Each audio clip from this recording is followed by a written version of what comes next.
संदीप ने अपनी माँ के कहने पर गांव में शादी कर ली थी। लड़की का नाम था सुनीता। माँ का कहना था एकदम मॉडर्न बहू नहीं होनी चाहिए, लेकिन उन्हें नहीं पता था कि गांव से आने वाली बहू सुंदर सुशील तो होगी और उसको गांव से बाहर भी निकाल लाएंगे, लेकिन उसके अंदर का गांव कैसे बाहर निकलेगा। शादी के कुछ दिन बाद, माँ टिफिन तो देना जरा। बेटा अब तो स्कूल नहीं ऑफिस जाता है, माँ से नहीं अपनी बीवी से टिफिन मांगा कर। ओके माँ। सुनीता टिफिन ले आओ।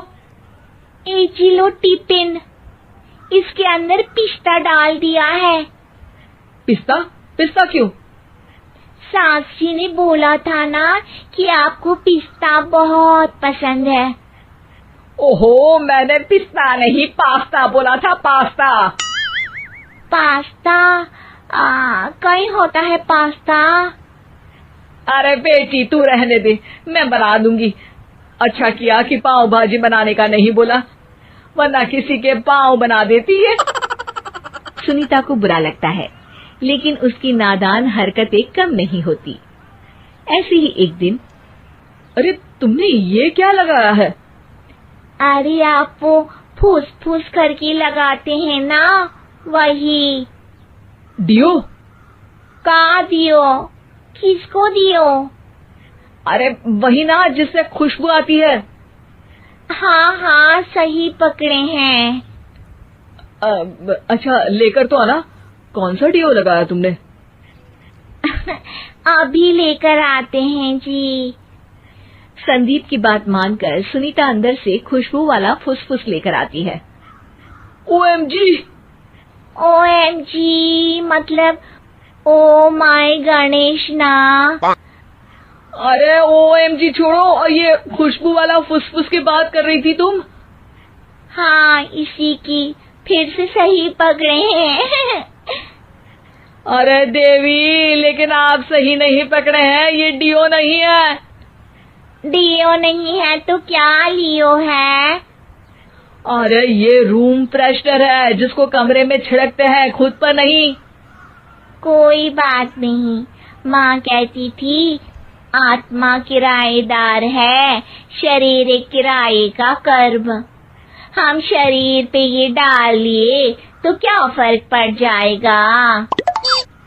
अरे बहू, ओ बहू, मेरे लिए फल तो ले आ, फिर मैं बाजार जाऊंगी। सुनीता अपनी सास के लिए फल लेकर आती है। अरे बेटा, पपीता, तरबूज और सेब फल ऐसे कैसे खा लूं? काट कर तो ले आ। माँ जी, मेरे गांव में तो खेत से उठा के सीधा खा लेते हैं। अरे ये तेरा गांव नहीं है ना। अरे संदीप, तू ही कुछ समझा देना इसको बेटा। मैं कैसे समझाऊं माँ, ये तो माइक्रोवेव को भी भट्टी बोलती है। कल मैंने बोला हाय कैसी हो, तो बोलती है किसी को हाय नहीं लगानी चाहिए। अरे सुनीता, तेरा क्या होगा? अभी तो कैसे बताऊं माँ जी, अभी हम कुछ करेंगे फिर पता चलेगा क्या होगा, लड़का या लड़की। हे भगवान, कहाँ से आ गई है? रामपुर से जी, आप ही तो लेकर आए थे मुझे। अरे मुझे माफ कर दो। पहले कोई गलती तो करिए जी, आपकी तो सारी गलती माफ कर देंगे हम। हाँ अरे बहू, मेरी बात सुन।